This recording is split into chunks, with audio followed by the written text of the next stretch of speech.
พบกับมีมูมองอีกแล้วมื้อนี้มีมากับหัวข้อใส่ขาทรงแบบใดจึงเอิ้นว่าพอดีซึ่งขาทรงมันบ่งบอกให้บุคลิกเขาหลายอย่างเลยบ่งบอกถึงสไตล์เขาพร้อมขาทรงที่ยาวเกินไปก็เฮ็ดให้ทานเสียบุคลิกได้เด้อโดยเฉพาะทานฝ่ายเลยตามประสบการณ์ที่มีครับลูกค้าตัวจริงมีหลายคนกับมักหลายแบบกันเลยเนาะบางคนเพิ่นก็บอกว่าเฮ็ดยาวไว้ก่อนเพื่อนั่งมันจึงบ่เห็นถุงตีนแต่บางคนก็บอกแบบที่เหมาะสมเลยแบบใดที่คิดว่างามก็เฮ็ดเลยเนาะซึ่งมี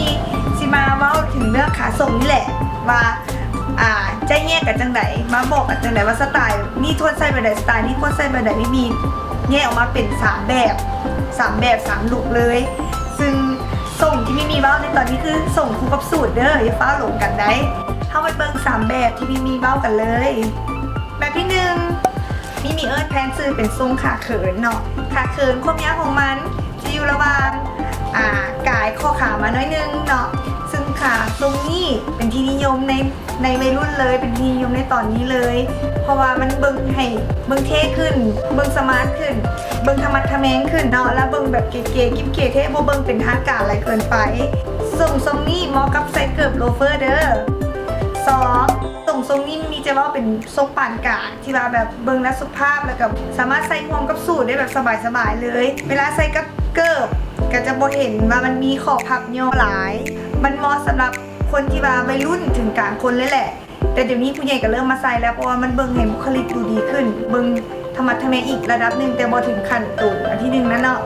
อันที่3ทรงขายาวที่ว่ากวมปากเกิบนิดนึงตัวนี้ต้องเฮ็ดให้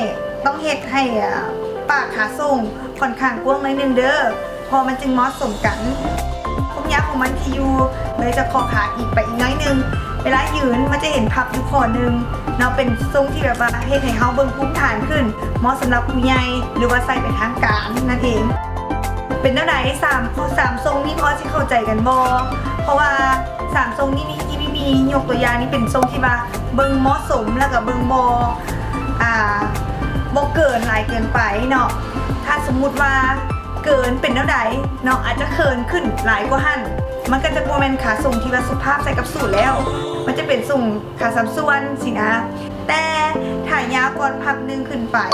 เช่นเฮาเบิ่งเถิดท่าสรุปรวมแล้วถ่ายยาวฮอตเกินฮอตถึง2พับเนาะเช่นเฮาเสียบุคลิกนั่นเองแต่หลายคนที่ว่าเป็นห่วงเรื่องการนั่งอย่าเป็นห่วงเด้อเพราะส่วนใหญ่คนจะโฟกัสเลยเบิ่งเฮาตอนยืนว่างามเท่าใดตอนนั่งมื้อนี้เบิ่งเฮาดอก